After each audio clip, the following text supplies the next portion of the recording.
Life always give a challenge. All the humans or all the animals face this challenge. और यही challenge में टिके रहना ही जीवन, वरना मौत तो सबको आता है। जीवन में जितना संघर्ष आप बर्दाश्त करके खुश हो सकते हो, आपका हैप्पीनेस ही आपका कामयाबी। यहीं पे एक और बात होता है, वो है दूसरों को खुशी देख के आप कितना खुश हो सकते हो। हर जीवन में जीवन है, सब कोई संघर्ष कर रहा है। इनमें छोटी छोटी बटरफ्लाई भी बाद नहीं गया। संघर्ष तो हर चीज़ के लिए होता है, जीने के लिए, जीवन धारण के लिए, सपना साकार करने के लिए, प्यार के लिए और संतान के जन्म के लिए। इसी में जीवन और यही जीवन में ही संघर्ष है, इसी में ही हैप्पीनेस है। फूलों के बाग में तितली सबको अच्छा लगता है। छोटा बच्चा से बड़ा इंसान तितली को देख के खुश हो जाता है, उस तितली को पकड़ने की कोशिश करते हैं। छोटा बच्चा खुश हो जाता है और अपना रोना भूल जाते हैं इस तितली पकड़ने की कोशिश में। इंसान को दिया हुआ एक तितली का भेंट है ही हैप्पीनेस। अपना जीवन धारण के लिए तितली फूलों से रस संग्रह करते हैं और इसी समय अनजान तितली पराग संचार करता है। इसी में फूल फल बन जाता है। पेड़ पौधे इसका शुक्रिया करते हैं। आखिर फल इंसान तोड़ लेता है अपना भूख मिटाने के लिए, पर शुक्रिया करते नहीं किसी का, ना प्रकृति का ना तितली का। एक अद्भुत नियम प्रकृति का भी है, वो किसी का उपकार करता है तो प्रकृति भी उसका उपकार करते हैं। एक तितली के वजह से ही किसी पेड़ का फूल फल में परिवर्तित होता है और फल का अंदर रहता है बीज। इसी कारण सारा जग में वृक्ष का जाति अवस्थित है। तितली का किया गया उपकार में वृक्ष भी तितली का वंश वृद्धि में सहायता करता है। तितली जिन फूलों के रस पीने आते हैं वहाँ ही अपना अंडा यानी एग्स दे जाते हैं। समय का साथ साथ तितली का एग्स एक तरह की लार्वा का जन्म देता है। जन्म के बाद ये लार्वा बहुत भूखा होता है और अपना जीवन चक्र पूरा करने की कोशिश करता है।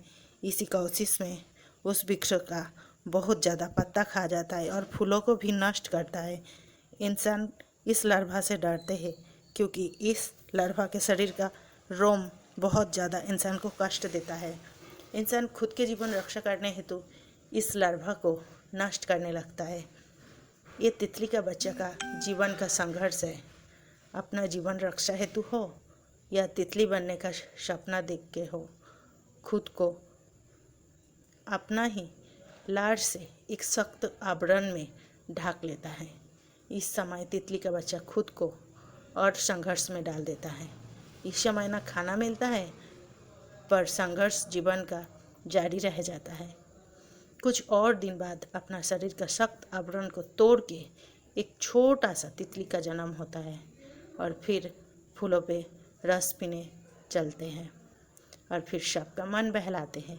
इसी तरह अगर आपको भी अपना जीवन धारण में जीवन का हर मोड़ पर संघर्ष मिल रहा है तो जानना एक ना एक दिन आप भी किसी तितली का रूप लेने वाले हो और सबका मन आपको देख के खुश होने लगेगा और आप भी किसी का दुख दूर करने के लिए इस पृथ्वी में जन्म लिया हो। एक तितली से ही हम लोग सीखते हैं जीवन धारण का बहुत सारा संघर्ष, कष्ट, दुख और परेशानी से लड़ने का ताकत मिलता है।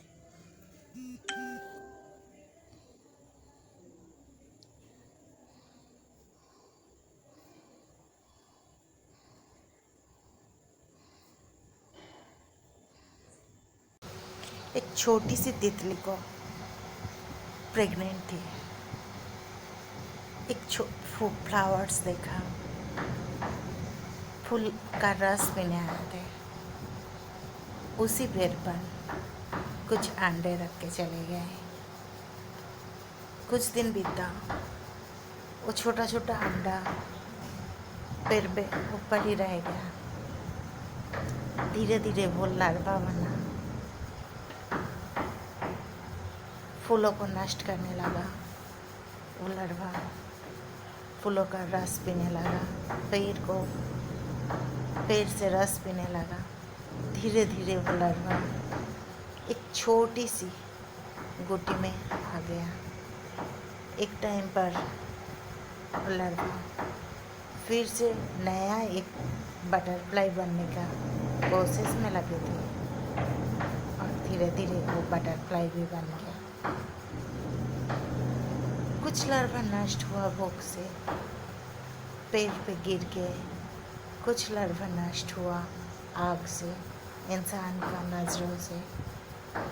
जब वो छोटा सा लार्वा अंडे लार्वा